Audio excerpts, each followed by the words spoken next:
আসসালামু আলাইকুম ভিউয়ার্স, কেমন আছেন সবাই? আমরা আজকে যাব চন্দ্রনাথ পাহাড়, যা সীতাকুণ্ড অবস্থিত। আপনারা খুব কম খরচে 2025 সালে সীতাকুণ্ড চন্দ্রনাথ পাহাড়ে কিভাবে যাবেন এবং এর সমস্ত সৌন্দর্য নিয়ে থাকছে আমার আজকের এই ছোট্ট ভিডিও। সো চলুন ভিডিও শুরু করা যাক।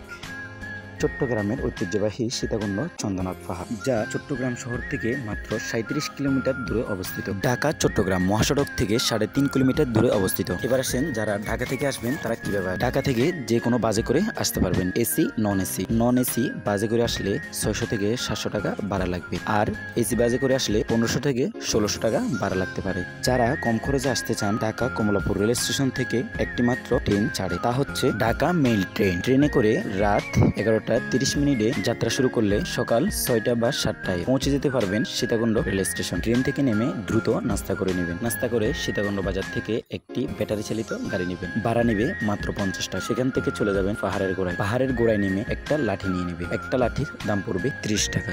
পাহাড় থেকে নেমে লাঠি যে দোকান থেকে নিছেন ওই দোকানে জমা দিবেন। আপনাকে 20 টাকা দোকানদার ব্যাগ দিবে। আচ্ছা, আরেকটা কথা, পাহাড়ে উপরে ওঠার আগে পানি নিয়ে নেবেন। উপরে পানির দাম অনেক বেশি, তাই আপনারা চাইলে সীতাকুণ্ড বাজার থেকে আর না হয়ে পাহাড়ের গোড়া থেকে পানি নিয়ে যেতে পারবেন। এবার আসেন, এই পাহাড় সম্পর্কে আমরা কিছু তথ্য জেনে নিই। এই পাহাড়ের উচ্চতা 1200 ফিট বা 365 মিটার। এই পাহাড়ে দেখতে আসে হাজারো মানুষ দেশের দূর দূরান্ত থেকে। এই পাহাড়ে রয়েছে হাজারো প্রজাতির গাছপালা। এই পাহাড়ে রয়েছে ডালিম গাছ, পেঁপে গাছ, পেয়ারা গাছ, খেজুর গাছ, সুপারি গাছ সহ আরো অনেক রকমের ফল গাছ, যা আপনি কখনো নামও শুনেন না। এই পাহাড়ে রয়েছে বিভিন্ন ধরনের ফুল গাছ, আরো রয়েছে বিভিন্ন ধরনের ঔষধি গাছ, হাজারো গাছগাছালি, বন্যপ্রাণী। এই সুন্দর প্রকৃতি নিয়ে সীতাকুণ্ড চন্দ্রনাথ পাহাড়। তবে কিছু সাবধানতা অবলম্বন করবেন, যেমন সীতাকুণ্ড পাহাড়ে রাতে বা সন্ধ্যায় উপরে উঠবেন না।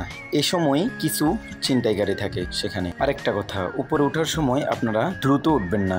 দ্রুত উঠতে গেলে পা পিছলিয়ে পড়ে যাওয়ার আশঙ্কা থাকে। চন্দ্রনাথ পাহাড়ে বানর, ভাল্লুক, শিয়াল সহ আরো বিভিন্ন বন্যপ্রাণী আছে, তবে সচরাচর তাদেরকে সবসময় দেখা যায় না। তবে বর্তমানে বানর অনেক বেশি বেড়ে গেছে। আপনি যে কোনো সময় গেলে বানরের সাথে দেখা হতে পারে, তবে বানরের সাথে অনেক বেশি দুষ্টামি করবেন না। সেখানে একটা বানর যদি ডাক দেয় তাহলে সকল বানর সেখানে চলে আসবে। আপনারা উঠার মুহূর্তে উপরে বা নিচে বা মধ্যখানে যে কোনো জায়গায় ছিনতাইকারী বা কোনো বিপদে পড়লে সাথে সাথে পুলিশের সহযোগিতা নেবেন। উপরে ওঠার সময় রাস্তার দুপাশে খাওয়ার দোকান থাকবে, চাইলে সেখানে বসে রেস্ট নেবেন এবং কিছু খেতে পারবেন। উপরে ওঠার সময় ছোট ছোট কিছু পয়েন্ট দেখবেন, যেখানে দাঁড়িয়ে বসে আপনারা ছবি তুলতে পারবেন। চলুন কিছু পাহাড়ের ছোট ছোট ভিউ দেখে আসি।